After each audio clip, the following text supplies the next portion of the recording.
습관 형성에서 가장 중요한 거는 자기한테 성공 체험을 주는 가장 난이도가 낮은 것부터 시작해서 스스로에게 성공 체험을 주는 거, 이게 가장 중요하지 않을까 이런 생각을 하게 됩니다.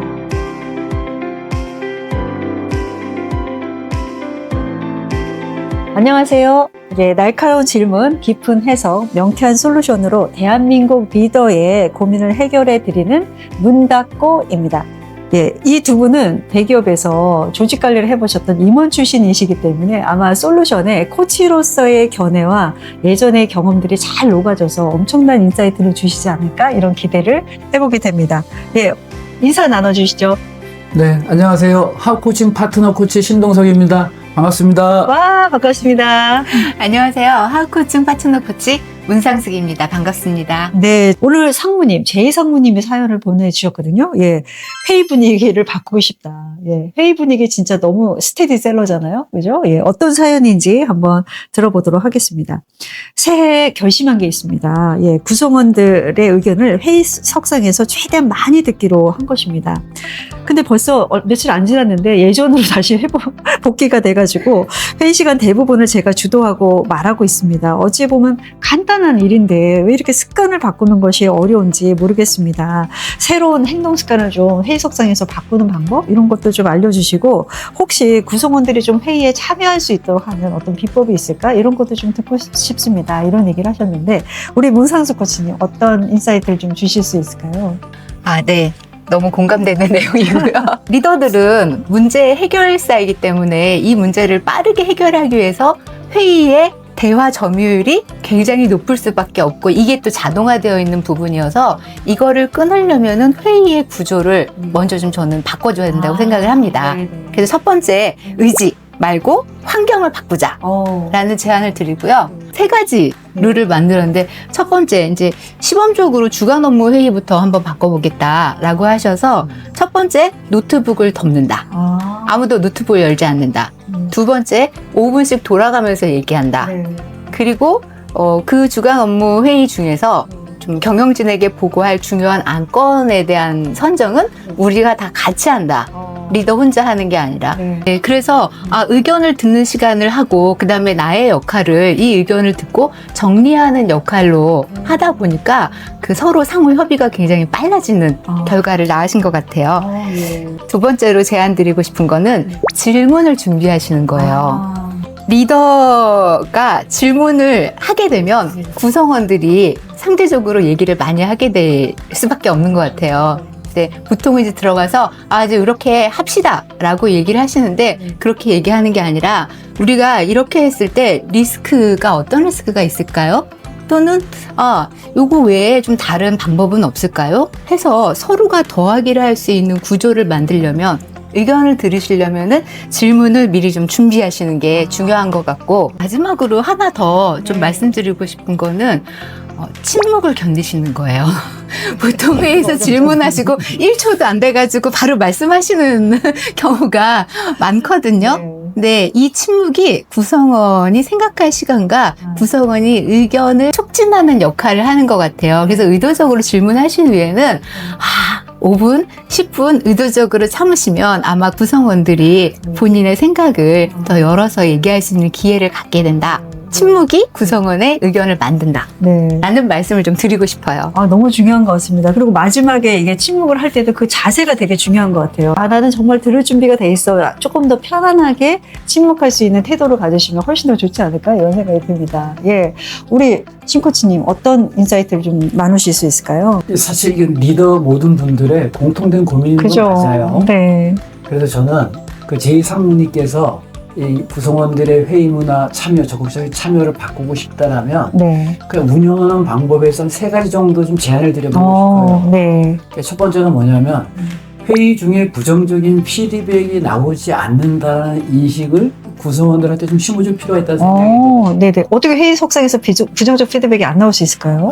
예를 들면은 누군가 의견을 낼 수 있잖아요. 그런데 경험이 많은 상무님이든지 고참 다른 분들이 야 그거 예전에 다 해봤던 거야. 그거 안 돼. 이래서 안 돼. 라는 메시지를 한번 받으면 입 다물게 되죠. 누구도 입을 열겠어요? 입을 다물잖아요. 그렇죠. 그래서 그때 이제 그 회의 좌장이신 성모님의 역할이 좀 중요하다고 봅니다. 네. 또 하나가 이제 좌장 역할 중에 중요한 게 구성원들이 이거 요번에 이렇게 하면 되게 좋고 재밌을 거고 성과 날 것 같아요라고 말을 하면 네. 혹시나 그래 그럼 그 당신 네가 해봐. 말한 네가 해. 그렇죠. 이거 말하는 사람이 독박 쓴다는 부담을 없애줘야 되지 않을까 싶은 생각이 너무 들어요. 중요할 것 같습니다. 예. 그래서 의견은 누구든 자유롭게 내고 이 의견을 제안하는 사람과 실행하는 사람을 좌장이 명확히 구분을 해줘야 될 것 같아요. 네. 의견은 누구나 낼 수 있죠. 근데 실행은 그거를 잘할 수 있는 사람이거나 네. 뭐 하나 더 제안을 드리면 희망자를 받아보는 게 좋을 것 같아요. 네. 그러면 그 중에서 매력을 느끼고 손드는 구성원이 있을 수 있겠죠. 네. 그 또한 참여를 유도하는 거니까. 네. 여기서 또 사모님께서 조금 더 가신다라면 그 희망한 직원 구성원한테 내가 뭘 도와주면 잘할 수 있을까, 더 좋을까? 네. 라고 한번 물어봐 주면 네. 뭐 회의뿐만이 아니라 실행력까지도 담보하지 않을까라는 이제 생각이 좀 들어봤고요. 마지막에는 이게 회의가 길어지고 언제 끝날지 모르고 예측이 안 되면 직원들이 입을 열을까요? 네. 입을 닫고 빨리 끝나기만을 기다릴 것 같아요.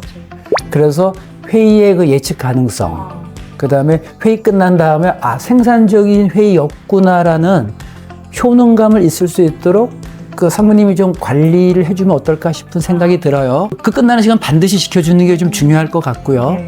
그 다음에 오늘 회의의 결론이 뭔지를 명확히 네. 원하는 답을 얻지 못하셨더라도 명확히 오늘은 요까지 네.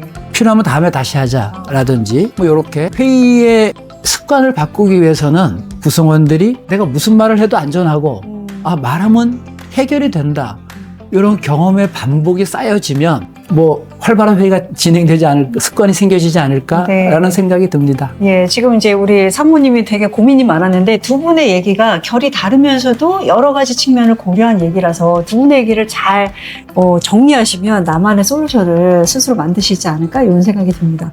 저도 이제 습관 형성에 초점을 둬서 말씀을 드리고 싶습니다. 사실 이제 경청이라는 게 스테디셀러잖아요. 그죠? 저도 경청을 잘한다고 생각하지만 여전히 어떻게 하면 고객의 얘기, 사람들의 얘기를 잘 들을 수 있을까? 이런 경청을 계속하는 습관을 기르려면 몇 가지 질문에 대해서 조금 더 우리가 답을 해봐야 된다고 생각이 듭니다. 우선 첫 번째는 듣기를 통해서 내가 뭘 얻고 싶어 하는가? 이걸 듣는 것 자체가 목적은 아니잖아요. 듣기를 통해서 내가 뭘 얻고 싶어 하는지, 구성원의 얘기를 들으면서 혹시 내가 놓치고 있는 건 없는지, 뭐 이런 거가 목표이실 수도 있고요. 또는 구성원의 주도성이 좀 높아지고 활발히 정반합의 토론 속에서 좋은 의사결정을 하게 만드는 그 경로로 가겠다. 이런 목표를 한번 정해보시면 좋을 것 같습니다. 그래서 우리 제2상무님이 경청을 통해서 내가 정말 얻고 싶은 것은 무엇인지, 이런 회의 문화의 개선에서 어떤 모습을 궁극적으로 보고 싶어 하시는지 이런 것들을 한번 정리해 보시면 좋을 것 같고요. 두 번째, 진짜 습관 형성하고 굉장히 중요한 게 있는데, 이 습관을 통해서 나는 어떤 사람이 되고 싶은가, 자기의 정체성을 연결시키는 게 되게 중요하다고 생각이 듭니다. 이 습관이 나의 정체성, 내가 어떤 사람이 되고 싶은지랑 연결이 되면 훨씬 더 빠르고 견고하게 그 일을 지속하실 수가 있습니다. 그런 면에서 우리 상무님은 어떤 리더가 되고 싶으셔서 이런 노력을 기꺼이 하시려고 하는지를 좀 더 정리하신다면 이런 회의석상에서의 여러 가지 액션들을 꾸준하게 습관으로 만드시지 않을까 이런 생각이 듭니다. 세 번째는 아까 이제 우리 신코치님의 힌트를 주셨는데요. 뭔가를 할 때 구분 동작을 좀 많이 만드는 게 되게 좋다. 이렇게 이야기를 많이 하잖아요. 그래서 예를 들면 우리 제2상무님이 회의석상에서 이런 회의의 문화를 보고 싶다라는 엔드픽처가 있을 거잖아요. 엔드픽처까지 가기 전에 한 30개의 구분 동작이 있지 않을까 이런 생각이 듭니다. 예를 들면 회의문을 들어오기 전에 최소한 시니컬한 표정을 좀 없애고 1초만 얼굴을 좀 다듬은 다음에 문을 연다. 그게 첫 번째 구분 동작이고요. 두 번째는 문을 열고 들어오면서 사람들을 쳐다본다. 미소로. 예, 그게 두 번째. 세 번째는 인사를 한다. 식사 잘했어? 뭐 이런 게 세 번째고요. 뭐 이런 여러 가지 아마 구분하다 보면 한 30개도 더 나올 수 있는데 이걸 한꺼번에 다 하려고 하시기보다는 1주 동안은 구분 동작 3가지만 한번 해보자. 그 다음에 그게 잘 되시면 다시 2개 정도를 더 동작을 이렇게 붙이시면서 내가 어떤 사람이 되려고 했지? 이거를 계속 상기하시면 반드시 이것이 되실 거라고 생각이 들고요.